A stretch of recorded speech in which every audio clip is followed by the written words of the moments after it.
Hey everybody, look at me just moving around and stuff. Hi everybody, it's Jay, founder of Matters of My Heart and Jay the author. And welcome to hashtag Words by Jay. So today has been a very interesting, busy, lovely day. I've been very productive and I spent a little time on social media today because I needed to, update my profiles and stuff like that, whatever.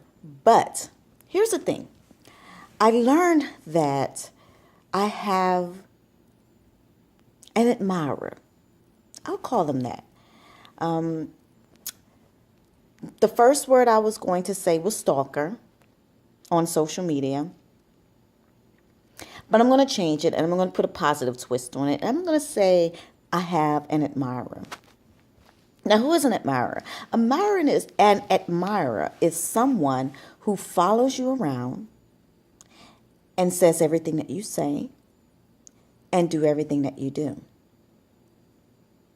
Now, back in the country, I'm from the country. Anyone who's seen any of my 90-day reveal videos, or if you've watched any of my hashtag Words by Jay, and you know who I am by now, you know I'm a little country, and I come from the country, and I represent the country. I love the country. That's where the good food is. So I'm from the country, so I have a whole bunch of country sayings. So back in the country, we call that admirer a monkey. And so I posted on my social media page today because I got a little perturbed a little bit. Every action that I do, this person does. And it's not like they wait a couple of weeks, a couple of months, or anything. It's just like immediate. So as soon as I post something, 2 minutes later, within the next 10 minutes at least, they post the same thing. So before I kind of peeped in, I was like, oh, they are just admiring what I said. And then I started making moves in the business. And then they started making the same moves. And so I started joining certain groups. And then they started joining in the same groups. So now I'm like, should I be kind of freaked out about this? No. No, I realized that this person really admired what I do. And so versus being and walking in their own calling, they choose to emulate. They tend to steal from others and portray as if it's their own. But see, here's the dangerous part that I really want my community to understand. When you walk in the calling, when you walk in your calling, there's going to be others that kind of mimic what you do. They almost look like you, but not quite. They almost say what you say, but not quite.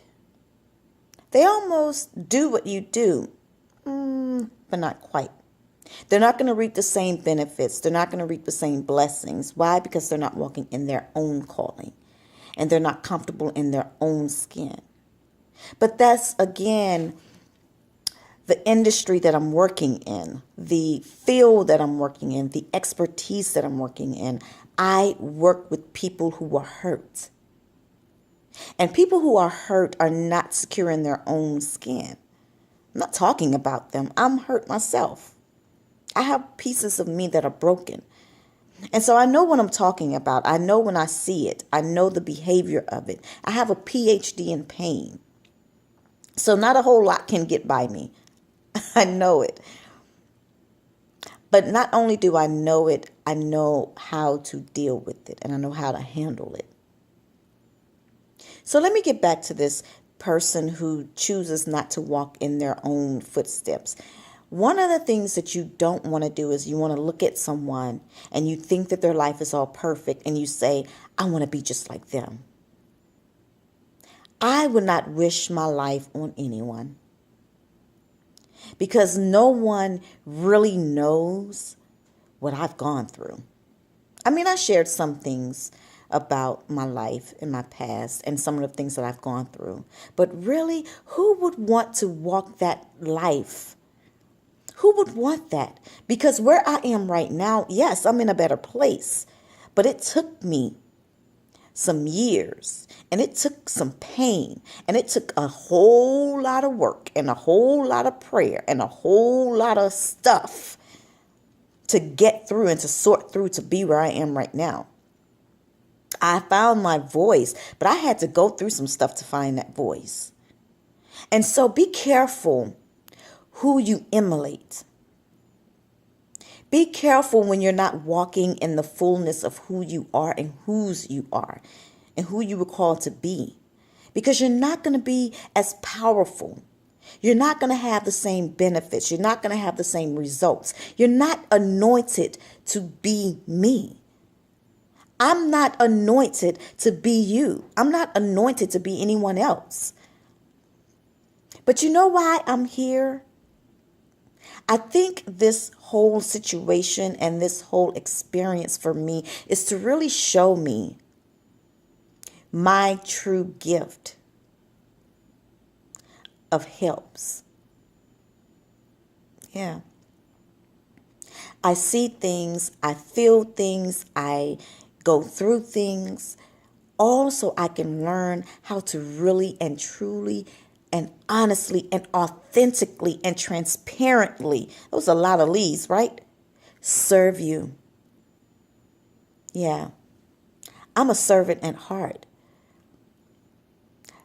Ooh, but that's a dangerous, dangerous, dangerous place to be when you're not being true, when you're not being authentic. And the enemy can convince us that we are. That's the scariest part of being someone that you're not and then not really knowing that you're not that person. Did I just confuse you? I'm crazy. I'm just rambling on, but here's the message for my words, hashtag words by J people, my peeps, because I love you and I'm here to serve you. In order for us to be who we are and to be who we're called to be, we have to work through some things. We have to face some things. We have to learn and deal with that pain. You know, that little thing over there that kind of haunts us, that we ignore. And we've conditioned ourselves to ignore. See, until we deal with it, and dealing means acknowledging that it exists, acknowledging the power that it has over you, and then giving voice and snatching the power away from it.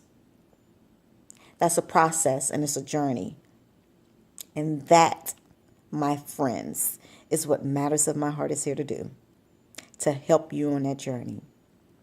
So anyway, I just wanted to share with my peeps, I noticed that I had a stalker, admirer, and I'm learning to walk in love. Stay tuned, people. Love you to death. See you later.